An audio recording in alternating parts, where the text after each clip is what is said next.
সামগ্ৰী কাণ্ডক লৈ উত্তাল বিধানসভা।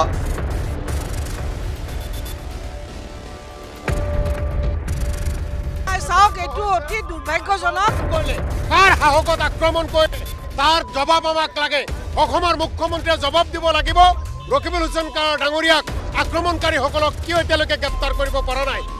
ৰূপহীত ৰকিবুল হুছেইনৰ ওপৰত চলা আক্ৰমণৰ প্ৰতিবাদ এয়া। জনপ্ৰতিনিধি মাননীয় ৰকিবুল হুছেইন ডাঙৰীয়া তেওঁক আজি এখন চৰকাৰে সুৰক্ষা প্ৰদান কৰিব পৰা নাই। শুকুৰবাৰ স্থান অসম বিধানসভাৰ চৌহদ। বৃহস্পতিবাৰে ঘটা অবাঞ্ছিত ঘটনাৰ আগলৈকে ৰকিবুল হুছেইনৰ দৰে নেতাক সামগ্ৰী ৰূপহীৰ দৰে ঠাইত কোনোবাই এনেকৈ আক্ৰমণ কৰিব পাৰে বুলি হয়তো কোনেও সপোনতো ভবা নাছিল। নভবাটোৱেই স্বাভাৱিক। সামগ্ৰী মানেই ৰকিবুল হুছেইন মানেই সামগ্ৰী, অৰ্থাৎ সামগ্ৰীৰ কথা ৰকিবুলক বাদ দি কল্পনাই কৰিব নোৱাৰি। সেইখন সামগ্ৰীৰেই গাতে লাগি থকা ৰূপহীত আক্ৰান্ত হ'ল ৰকিবুল হুছেইন, পুত্ৰ তানজিল হুছেইনৰ লগতে তেওঁৰ দেহৰক্ষীও। আৰু তাৰ পাছত প্ৰথমে বিধানসভাৰ বাহিৰত আৰু পৰৱৰ্তী সময়ত এয়া বিধানসভাৰ ভিতৰত একেটা প্ৰসংগত কংগ্ৰেছৰ প্ৰতিবাদ। তেখেতৰ জায়গাত কোনোবাই আক্ৰমণ কৰিলে কলা কাপোৰ পিন্ধিব ভালকৈ। মাননীয় অধ্যক্ষ মহোদয় এটা ভালকে হ'ব লাগে, কাৰণ এডভান্টেজ আছামক বিফল কৰিবৰ কাৰণে এটা খুব ডাঙৰ চক্ৰান্ত চলি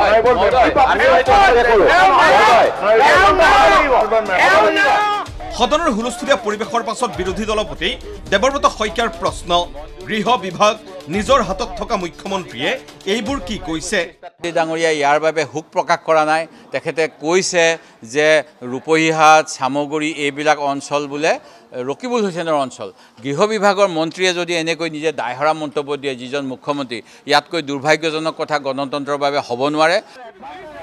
বিৰোধীৰ এনে প্ৰতিবাদৰ মাজতে ৰকিবুল হুছেইনৰ ওপৰত হোৱা আক্ৰমণক লৈ বৰহমপুৰৰ বিজেপি বিধায়ক জিতু গোস্বামীৰ গুৰুতৰ দাবী, এই ঘটনাৰ আঁৰত ৰকিবুল হুছেইন আৰু নুৰুল হুদাৰ পুত্ৰৰ টিকট কেন্দ্ৰিক সংঘাত। এই কথা শুনি লগে লগে নুৰুল হুদাৰ উত্তৰ, নুৰুল পুত্ৰৰ মাজত নাই কোনো সংঘাত। যিহেতু এজন কংগ্ৰেছৰ বিধায়কৰ পুত্ৰই সেই চিটটো বিচাৰিছে আৰু এজন কংগ্ৰেছৰ বিধায়কৰ পুত্ৰ যিজনে খেলিছিলে ইলেকশ্যন চিটটো, এই দুজনৰ মাজত কাজিয়াৰ অৰিয়াতে এই যুদ্ধখন হৈছে। মই ভাবোঁ এই যুদ্ধখন সেই অনুযায়ী যাব। আমাৰ সাহসীয় দলৰ দুজন বিধায়কে এটা নিকৃষ্ট ৰাজনীতিৰ কৰা আৰম্ভ কৰিছে। তেওঁলোকে ক'ব লৈছে যে দুই বিধায়কৰ পুত্ৰ, যে মোৰ পুত্ৰ আৰু ৰকিবুল হুছেইন ডাঙৰীয়াৰ পুত্ৰৰ কাজিয়া বুলি। এনেদৰে কোনো ধৰণৰ কথা নাই। মোৰ পুত্ৰ আৰু ৰকিবুল হুছেইন ডাঙৰীয়াৰ পুত্ৰৰ লগত কোনো ধৰণৰ কাজিয়া নাই, কোনো অমিল নাই, মিলাপ্ৰীতিৰে আছে। তেনেকুৱা কোনো সম্ভাৱনাও নাই কাজিয়া কৰা। কিন্তু তেওঁলোকে নিজৰ দুটো ডাকি ৰখাৰ কাৰণে এটা ডাইভাৰ্ট কৰিব বিচাৰিছে।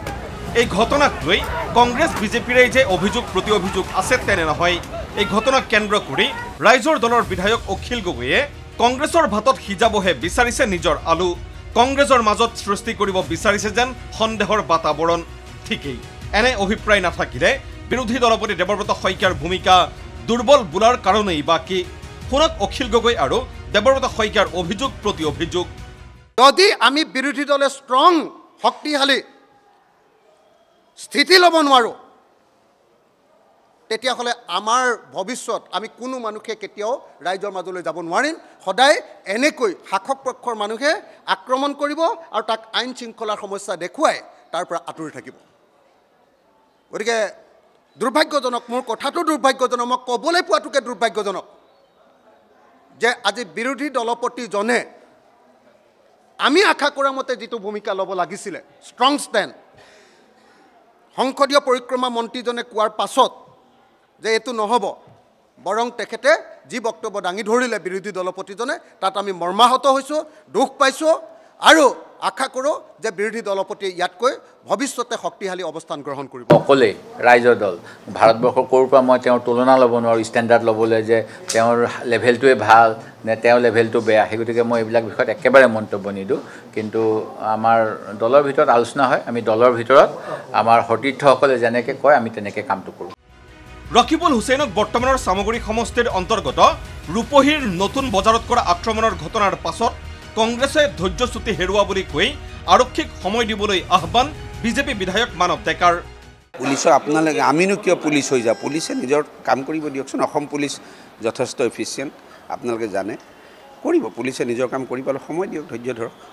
ঘটনাটোক লৈ কংগ্ৰেছ বিজেপি ৰাইজৰ দলৰ অভিযোগ প্ৰতি অভিযোগৰ মাজতে AIDFৰ বিধায়ক আমিনুল ইছলামে ক'লে বিহাৰৰ দৰেই জংঘল ৰাজ চলি আহিছে সামগুৰিত যোৱা 25 বছৰ ধৰি চলা সামগুৰিৰ জংঘল ৰাজ বন্ধ কৰিবলৈ ওলাই আহিব লাগে সামগুৰিৰ ৰাইজ সামগুৰি বিহাৰৰ নিচিনা হৈ আছে গতিকে আজি মই আপোনালোকৰ জৰিয়তে সামগুৰি সমষ্টিবাসীক মই পুনৰ আহ্বান জনাম যে যোৱা 25 বছৰত যেটো জংঘল ৰাজ আৰু হিংসাত্মক এটা পৰিস্থিতি সামগুৰিত বিৰাজ কৰিছে আপোনালোকে সামগুৰি সমষ্টিৰ বদনাম হৈ আছে গতিকে সামগুৰি সমষ্টিত যাতে এনে ধৰণৰ ৰাজনৈতিক হিংসাৰ অৱসান ঘটাব পৰা যায় সকলো জনসাধাৰণ ওলাই আহিব লাগে বিধানসভাৰ বাহিৰে ভিতৰে বৃহস্পতিবাৰৰ ঘটনাক লৈ শাসক বিৰোধীয়ে এনেদৰেই উত্তাল কৰি ৰাখিলে শুকুৰবাৰৰ দিনটো ভিডিঅ' জাৰ্নেলিষ্ট পুলকেশ পাঠক নৱজ্যোতি ডেকা আৰু কিশোৰ হালৈৰ সৈতে ৰাজু বৰুৱাৰ ৰিপৰ্ট ND24